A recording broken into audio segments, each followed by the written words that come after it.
പിന്നെ ഇവിടെ ഈ ട്രക്കുകൾ ഒരുപാട് കൂടുതലാണ്. ഇപ്പോൾ സിൽവറാഡോ ആണിത്, പിന്നെ അതുപോലെ ഷെവർലൈൻ കേട്ടോ. ഇതിലേക്ക് കണ്ട് ഫോർഡ് റാപ്റ്ററാണ്.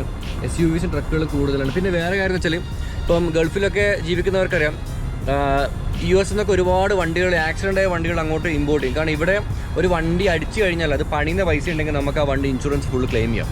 അപ്പോൾ ഇൻഷുറൻസുകാർ കംപ്ലീറ്റ് പൈസ മുതലാളി കൊടുത്തു കഴിഞ്ഞാൽ അവർ വേറെ വണ്ടി വാങ്ങും.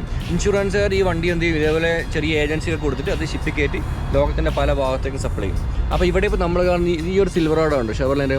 ഈ വണ്ടി ഒരുപക്ഷെ എവിടെയും അടിച്ച് ഫ്രണ്ട് ബോണറ്റിൽ മുട്ടിക്കഴിഞ്ഞല്ലേ, പിന്നെ ആ വണ്ടി നമുക്ക് ദുബൈയിലോ അല്ലെങ്കിൽ ലോകത്തിൽ വേറെ ഏതെങ്കിലും രാജ്യത്ത് കണ്ടാൽ മതി. ഒന്നും നന്നാക്കാൻ നിൽക്കില്ല അവർ. ഞാൻ ഇനി കാണിക്കാൻ പോകുന്നത് ഈഫൽ ടവറാണ്. പാരീസിലെ ഈഫൽ ടവർ കേട്ടോ. പാരീസിലെ ഈഫൽ ടവർ എവിടെ എവിടെ എവിടെ ഇത് അങ്ങ് ഇതാണ്ട് കിടക്കുന്ന പാരീസിലെ ഈഫൽ ടവർ. നവാഡ എന്ന് പറഞ്ഞ സ്റ്റേറ്റിലാണ്, സംസ്ഥാനത്താണ് ശരിക്കും പറഞ്ഞാൽ ഈ ഒരു ലാസ് വേഗാസ് വരുന്നത്. ഇതിൽ മോസ്റ്റ്ലി ഈ നവാഡയിൽ ഡെസേർട്ട് പോലത്തെ സാധനങ്ങളുണ്ട്. ഇപ്പം ഗ്രാൻഡ് കാനിയോൺ പോലത്തെ കാര്യങ്ങളൊക്കെ ഉള്ളത് നവാഡ തന്നെയാണ്. അപ്പോൾ നമ്മൾ കണ്ട പുറത്ത് ഒരു ഗൾഫ് തന്നെയല്ല, നിങ്ങൾ നോക്കിയാൽ പ്രവാസികൾക്ക് ശരിക്കും ഗൾഫ് എന്നുള്ള സംഭവം ഫീൽ ആവും. പിന്നെ ഇവിടെ ലെഫ്റ്റ് ഹാൻഡ് ഡ്രൈവാണ് വരുന്നത്. ആകെ വണ്ടിയുടെ നമ്പർ പ്ലേറ്റ്സ് മാത്രം മാറ്റുള്ളൂ. ആ ഗൾഫിൽ കാണുന്ന പോലെ തന്നെ ബിൽ ബോർഡ്സ് കാര്യങ്ങളൊക്കെ ഇവിടെയും വരുന്നുണ്ട്. ഒരു പ്രത്യേക ഒരു കളർഫുൾ ഫ്രെയിം കേട്ടോ.